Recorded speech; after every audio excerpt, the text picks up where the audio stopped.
Good afternoon and welcome to Tuesdays at 2 with the CenterVision Leadership Foundation. My name is Todd Greer, Executive Director of CenterVision Leadership Foundation, and we're so thrilled to have you join us for another amazing week in our Tuesdays at 2 series. Before we get too far into our series, today's guest is going to be Scott Smith, and we're thrilled to have Scott on board with us today. We also want to let you know on Thursday at 4 p.m. Eastern Time, Scott is going to be our guest on our Twitter chat. That's hashtag nonprofitchat, and you can find that through Twitter, hashtag nonprofitchat. Scott will be joining us Thursday at 4 for that great opportunity. Also want to remind you, if you have not seen some of our previous events, you can always find them on the website. That's at centervisionleadership.org/hangouts. You'll be able to find all of our events also through the centervisionleadership.org website. We're also thrilled to remind you about the Nonprofit Performance Magazine. You can find that at nonprofitperformance.org. You can find out how to sign up for your free digital issue. The second issue of that magazine comes out December 1st, and that issue is going to focus on values in the nonprofit. Our guest today, Scott Smith, is actually a contributor to issue number 3, and we're excited about that as it comes forward. But before I go any further, let me let you know how you can get in contact with Scott. Scott's going to present us with some really intriguing information here. We call it Leadership Lessons from the Frontlines.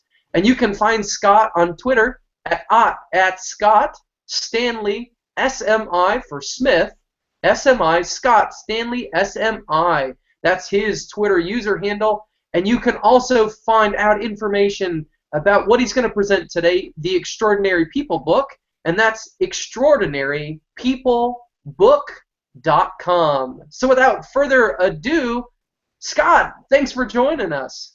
Hey, Todd, I'm glad to be here and talk about my favorite subject, which is great leadership. Absolutely. Well, we're so thrilled to have you here. This is an exciting day for us. One, it's Veterans Day, and we're excited to be able to honor the people who have gone before us in whether they were in military service or those people that just left a legacy for us that we're able to learn from. And Scott, that's what your book's all about, isn't it? Right, and you know, actually, military leadership has a lot to teach business and nonprofits, so we can get into that as we dive deeper, but it's one of the things that I write about for Investors Business Daily. I've got 4 articles running this week on great military leaders and what they can teach us for any business or nonprofit. Fantastic. So Scott, for the person who's never heard of you, who knows nothing about you, who are you? I thought I was already famous worldwide, but for the benighted, let me bring you up to speed here. I really kind of can attribute my journalism career and business career to being an overachieving Boy Scout, because I saw all these incredible merit badges, got most of them, and got over curious about the world.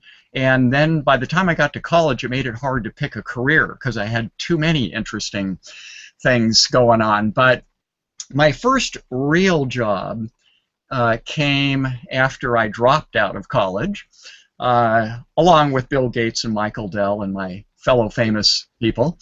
Good company. And I decided to engage with the real world, and by pure accident, I stumbled into a job managing 2 big Whole Foods-like stores in Los Angeles in the 1970s, when this was not quite acceptable. This was kind of like saying you were an astrologer or something if you were a manager of what we used to call health food stores back then. So at the same time that I'd never worked in a store before. It was really a fluke, and I had to quickly learn. And there's nothing better than retail when it comes to teaching you how to deal with the customers face to face and what they like and don't like, and dealing with employees that don't show up, and all the other fun things in business. And at the same time, I co-founded a national newspaper that we eventually sold to Vegetarian Times, and I became an editor there. So I had these kind of parallel careers.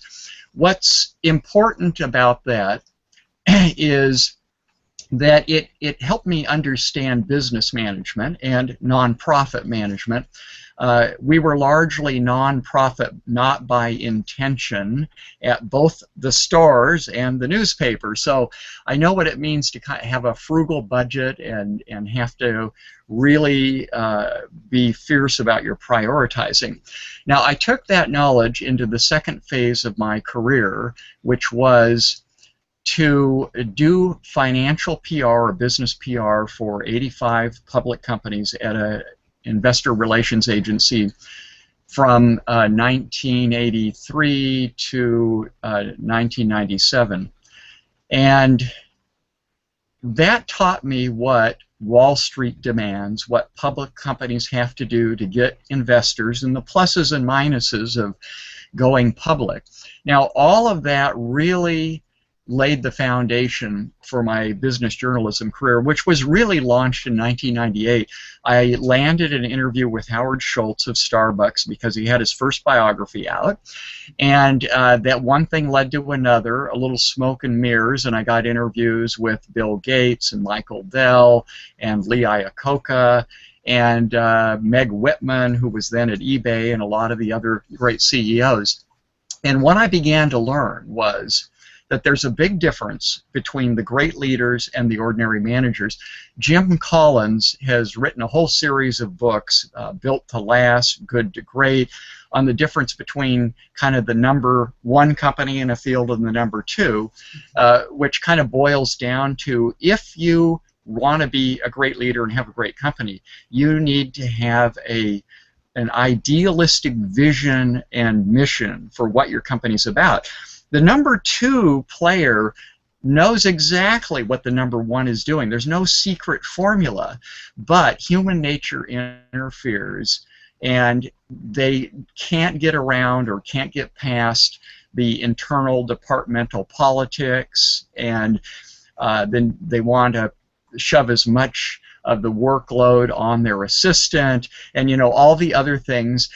They have a slogan on the wall that says, "The customer's number one," but then they pay their frontline people $2 an hour in the Philippines to handle the customers, and the kind of crummy customer service that is the norm for business. And with all the great business books out and all the MBAs and all the management seminars, most businesses are poorly run today. So it's no surprise that most businesses go out of business in their first 5 years, and something on the order of 90% over the first 10 years.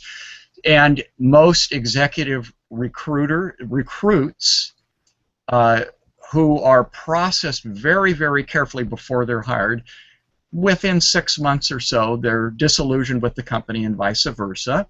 And most startups don't work out, despite how bright the venture capitalists are and how much screening is done. And most mergers and acquisitions don't work. So if it were just a matter of intellectual knowledge and having a high IQ instead of an EQ, emotional intelligence, then leadership would be widespread and companies would be better run. So I began learning all of this stuff, and I found a niche in writing for business magazines because I had hands-on experience. The problem with most business journalists is they've never had a real job. They went to journalism school, got out, and took a job at Dow Jones, screwing up the press releases that I used to send them from my investor relations agency because they didn't understand. So that is a big problem in covering business. That gave me an edge, and talking to and learning from all these great leaders got me my gig a few years ago, where I'm now for Investors Business Daily. I'm a freelance contributor to the Leaders in Success column, and I've kind of extended that going back into history and other fields. Whether you're looking at Cyrus the Great, the founder of Persia, who Peter Drucker, the father of modern management, said he's the best leadership study in history, you know, going back and that far and looking at that. Or Mary Pickford, who was kind of the first great producer in Hollywood, the first silent movie star, and the lessons that you can learn from taking a broader look at success is what I've come to specialize in. And it's important in part because, you know, we kind of lapse into our habits and assumptions, and we forget what innovative thinking is because all the conventional wisdom of our industry, whether you're a nonprofit or an oil company or whatever, you're so busy just trying to survive every day, it's hard to think big and look at things objectively, and you lose your perspective. So going back into history and looking at fields outside your own can give you fresh ideas. So that's kind of what I've been doing in the last few years, is focusing on that. And I do interview top CEOs. I just did a piece on Richard Branson and David Cote, the CEO of Honeywell. And so, you know, I stay up with the great leaders, but there's great leadership way beyond the business field. That's fantastic, Scott. And I want to go back to your book, Extraordinary People, and again, that's at extraordinarypeoplebook.com. You've been talking about history, you've been talking about the leadership lessons. Is that what led you to write this book? Tell us a little bit more about how the book came about. Yes, well, I was a very reluctant author because the decline in reading, as somebody once said, Americans are illiterate. They would read if they wanted to. But that and the decline in the book world, and the fact that that's actually ironically led to 200,000 ebooks a year, which kind of clutters the field. It's hard to break through and get attention.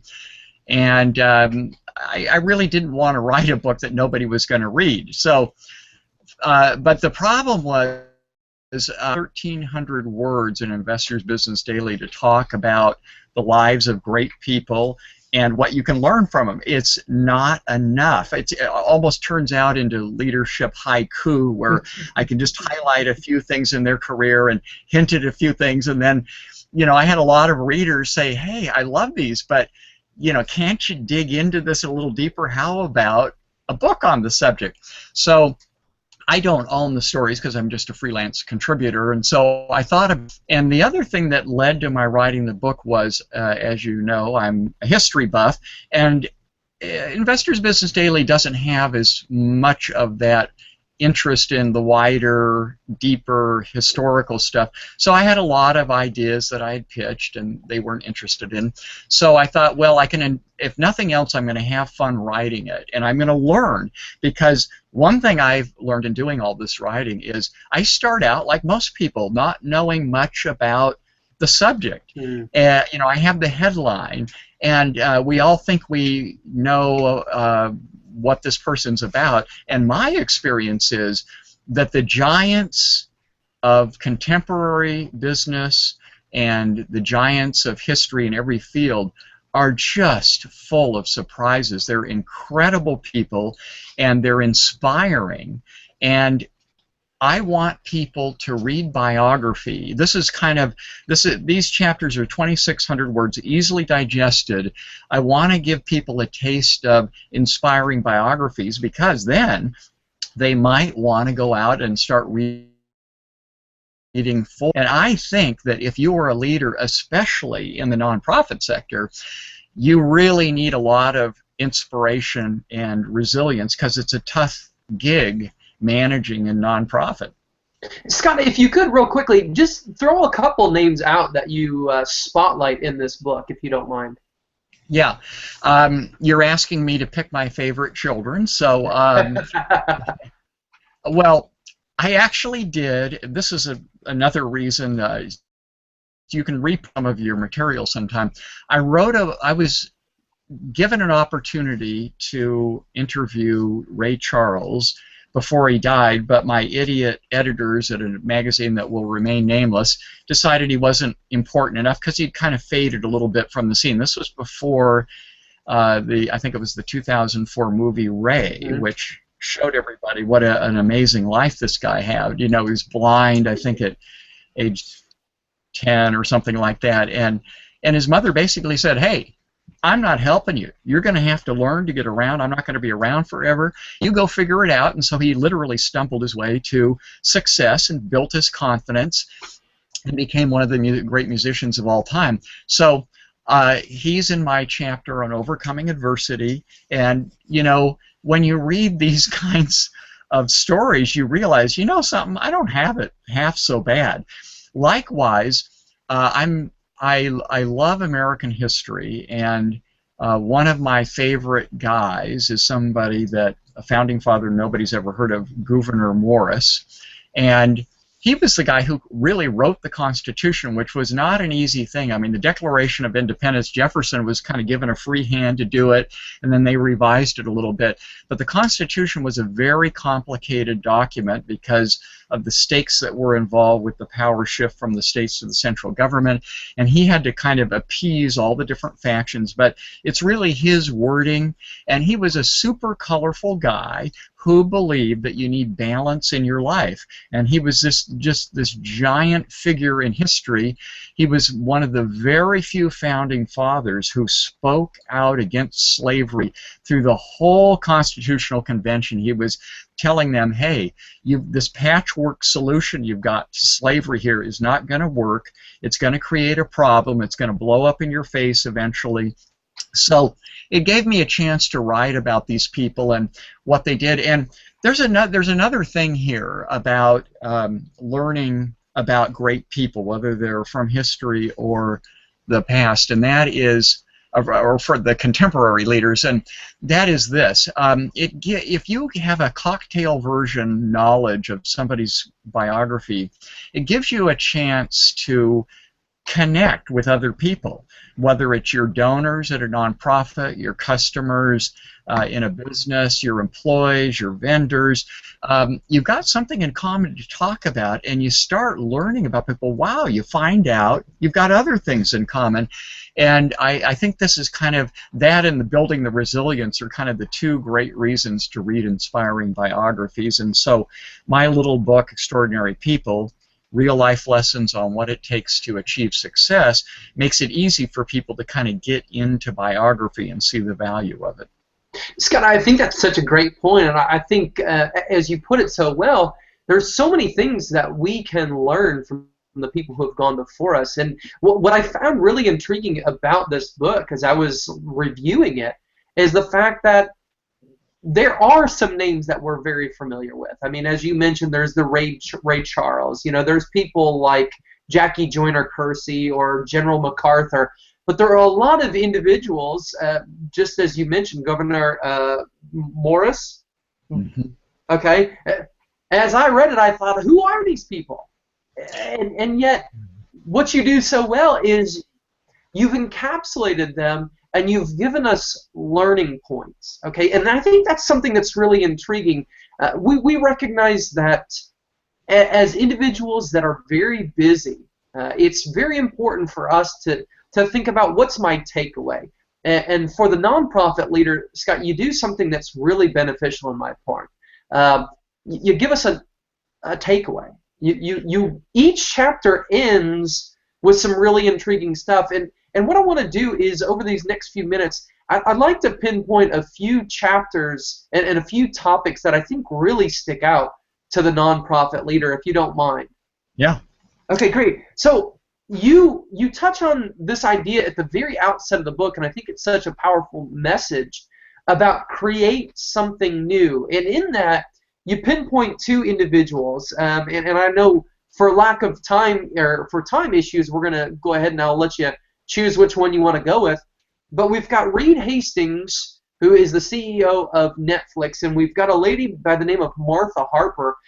And most people probably have never heard of Martha, but you call her like basically the founder of franchising as a whole. What does it mean for the nonprofit leader to create something new in this life? Right. I'll give a plug for a book I just got through reading by one of my favorite authors, John Maxwell. He's got this new tiny little book out called How Successful People Think. And there are dozens of these kind of lessons, things you can practice. You know, the self-improvement thing is something that Ben Franklin really launched with his autobiography, and he told about how he would pick something to work on. And human nature being what it is, you know, you got to keep working at these things and keep reminding yourself to be detail-minded and to pick up communication skills and things like that, because you know, if you don't practice these things, then you start to lose them. So part of the purpose of these mini lessons in my column in Investor's Business Daily and Biography and stuff is to kind of remind us in a different context about things like innovation. So the Martha Harper was born in 1857, and she invented the franchise concept. And she had a lot to overcome because she was an indentured servant at 7, basically a slave. Her father was a gambler, a lazy guy, and that was very unusual to put a child out at that age. But she was fortunate to work with a doctor who gave her a formula for great hair, and then she started becoming a domestic servant. She moved to Rochester, New York, where the suffragette movement was based, and as she started treating the hair of her mistress and her friends, she started thinking, you know something, a lot of women would be interested in this. I think I'll open up a public beauty parlor. Except the problem was there was no such thing at the time. It was considered intimate, almost like bathing, to go have your hair done in public and have a beauty parlor. But she didn't take no for an answer. Nobody wanted to rent her the space. They thought it might lead to scandal. She pushed ahead, sued the guys in court, finally won, set up her shop, and then it was very difficult to get people to come in. But gradually she found some clever ways to reach out, and some of the suffragettes came in, Elizabeth Cady Stanton, Susan B. Anthony, and they started telling their friends. And then when conventions came to town, they brought people there, and people started saying, wow, I'd love to own one of these little beauty salons in my state or my city. And so she decided she was going to set up standards, and then she would go around and inspect them. There'd be a code. She'd give them the formulas and all that stuff. Eventually, she had what were known as 500 Harper Method salons all over the world. Wow. I think she died in 1965, and she really invented the concept of franchise, although she's not remembered for that. Now, there's a lot of lessons embedded in addition to being an innovative thinker and not taking conventional wisdom to kind of stop what you want to do. One is that you know, you can really give up when you run into obstacles, or you can take it as an opportunity to be more creative and step back and say, well, you know, like Edison said about the first 1,000 times that he tried to invent the electric light bulb, well, I've learned, you know, that many times how not to do it, and you know, you just step back and you find another way. So that's just one example of innovation, and you know, this is really critical for nonprofits. The bottom line is that every organization tends to fall into conventional thinking. So let's say you're a nonprofit in the music area or athletics. Why don't you go read about and study how nonprofits work in a completely different sector, and specifically look for the unconventional thinkers, the people who are doing things differently for nonprofits, and showing how you can get by, you know, on a leaner budget and do great things, biggest bang for the buck, and that sort of thing. Absolutely. And Scott, this is really interesting because one of the things that you pointed out there is a lot of times innovation comes through adversity, and adversity is part of your second chapter here, overcoming adversity. And I think most individuals that are out there will very clearly know these two names that you look at. You look at Ray Charles, as you mentioned before, and Stephen Hawking. What does the nonprofit leader learn from these chapters about overcoming adversity? I mean, obviously, it's not that we would face any adversity in the third sector, so to speak. Right. Well, I think we can fairly say that since Stephen Hawking can now only communicate by flickering his cheek, and a laser picks that up, and so he picks out letters one cheek wiggle at a time. That's as much as he can move. Our problems in comparison are relatively modest. So here's an inspiring story. Now what he's done is, amazingly enough, is he's used the fact that he can't write notes to an advantage. One of his colleagues said he's cultivated the ability to think in 3 dimensions. So he has the ability to not think outside the box, think outside the universe as we conceive it. And so he is one of the greatest innovative thinkers of all time. And there's a movie coming out this month called The Theory of Everything, about his early life as he was getting sick and how he started breaking conventional wisdom in his field and using not allowing his increasing inability to move to stop him from making incredible contributions to the field. And as I said earlier, knowing something about him, whether it's reading the chapter in my book or going to see the movie, this will give you a connection with people that you had no idea were interested in physics, for example. So I think it's important to know about all the great people, and they inspire us, and they remind us that, you know, you can be an innovative thinker, you can overcome adversity. So there's multiple things built into each chapter, each individual I cover, and I just highlight kind of one of these things. But at the end of each chapter, in addition to kind of the embedded lessons, I have some other little kind of aphorisms that are takeaways that help people remember it. Absolutely, and I think your third chapter is probably one that speaks so powerfully to me. We live in a time in which people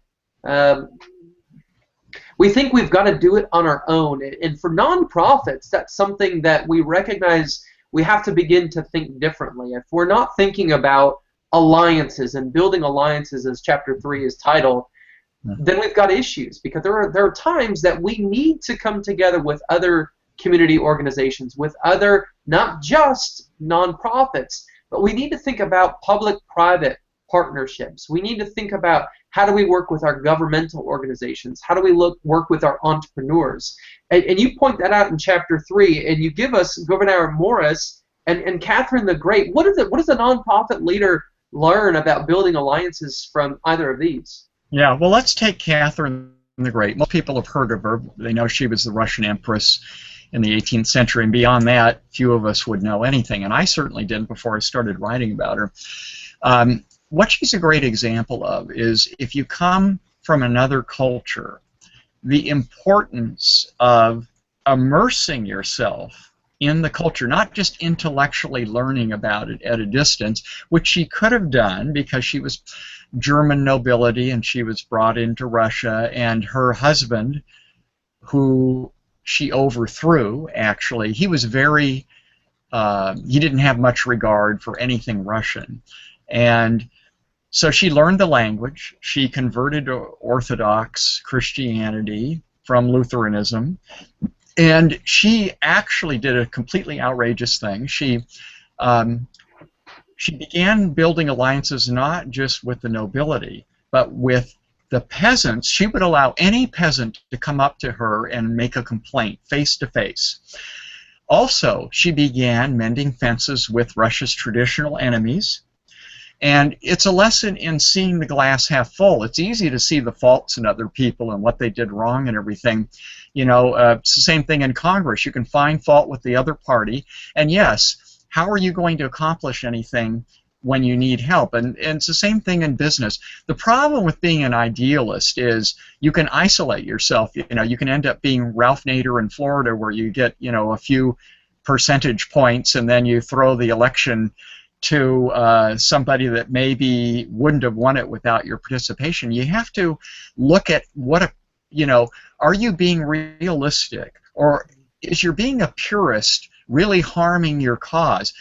And this is one thing politics, which I was once involved in, teaches you, is how to balance idealism, like in a nonprofit, and, for example, taking a donation from a company that you don't fully support. Because if you only look for perfection in the world, you're not going to have very many supporters or allies. You know, you can fault find with everybody. We're all imperfect. One of the things I've learned is to learn from imperfect people. You know, if I went around looking for CEOs who did everything right, I'd have nobody to interview. So Catherine the Great is a great example of the enduring benefits of really trying to see the glass half full, get things accomplished, and she was realistic. She realized she couldn't do everything. She had to kind of appease the nobility who thought she was, you know, implementing too many reforms too fast.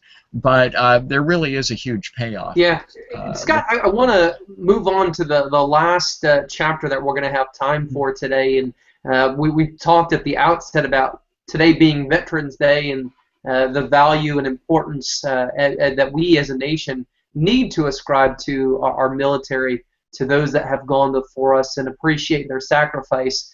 You include General MacArthur here as somebody that we can learn from, who acted audaciously. Would you give us just a little bit on him as we think about what does it mean for us as a nonprofit leader? Yeah.